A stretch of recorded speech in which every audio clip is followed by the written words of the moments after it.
até a partir da integração de uma série de aspectos da minha própria experiência de vida. Desde criança, eu posso dizer que eu tive um processo psíquico muito intenso. E a minha adequação ao mundo foi, na minha visão, muito violenta. Eu comecei a perceber já enquanto criança como o processo de educação e de adequação ao mundo era violento. E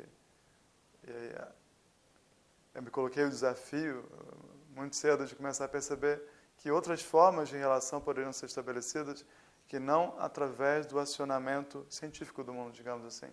Então, sempre tive um chamado muito forte, tanto para o campo da prática espiritual, quanto para o campo da arte, né?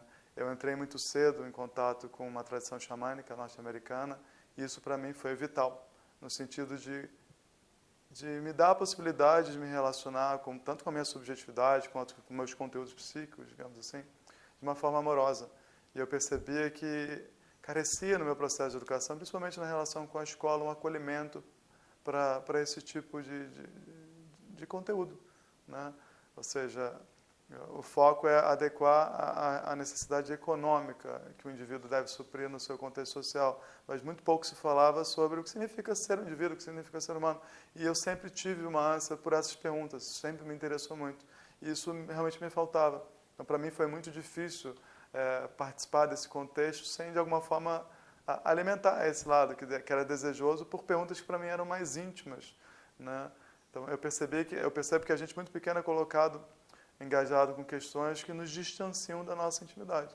Então, ela até para mim foi um pensamento no sentido de como me reconectar com a intimidade. Então, o método ele foi muito criado a partir da minha própria experiência de vida. Foi uma cura minha também, uma formação de consciência minha também. Eu experimentei isso, né? E eu fui em busca de uma série de conhecimentos, né, que poderiam me associar nisso, na fenomenologia, na sua raiz da filosofia, que na verdade eu fui apresentado através da arte. O meu primeiro contato com a fenomenologia foi no campo da arte, que é belíssimo, por sinal. E a arte brasileira teve uma experiência muito rica com a fenomenologia. E depois eu fui atrás, obviamente, da sua fonte na filosofia. O trabalho do Bert Hellinger, para mim, ele foi muito importante, porque ele mostrou algo que eu de alguma forma, experimentava e já intuía, eu já experimentava. Ele me falou, existe uma forma assim, isso é real, essas experiências elas estão falando sim da psique, né? Então ele me ajudou a me autorizar, digamos assim, ver que a experiência que eu tinha ela não era uma fuga do mundo, ou uma forma de alienação, não, era um desconforto que no sentido de encontrar qual é a melhor forma de engajamento, como essa sensibilidade pode se dar sim enquanto uma ponte de relação.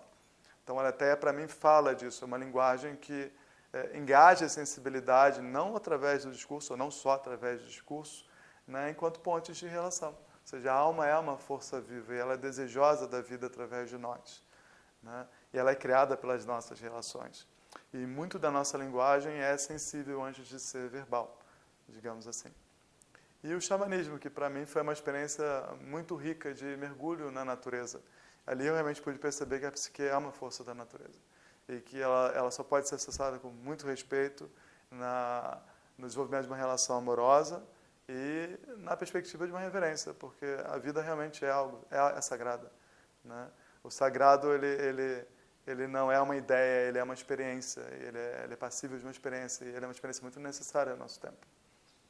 Então, a criação do método Leté se dá muito na proposição de uma interface entre a experiência psíquica e a experiência espiritual através através da sacralização do momento. Ou seja, no momento que você está presente, você reconhece o valor do que significa estar vivo. E isso é muito importante para o nosso tempo, porque a problemática que eu percebi, onde se coloca a relevância do nosso método, é na banalização de todas as coisas. Então, eu acredito que o senso de sagrado, né, ajuda a gente a novamente restituir o valor do que significa ser um ente vivo.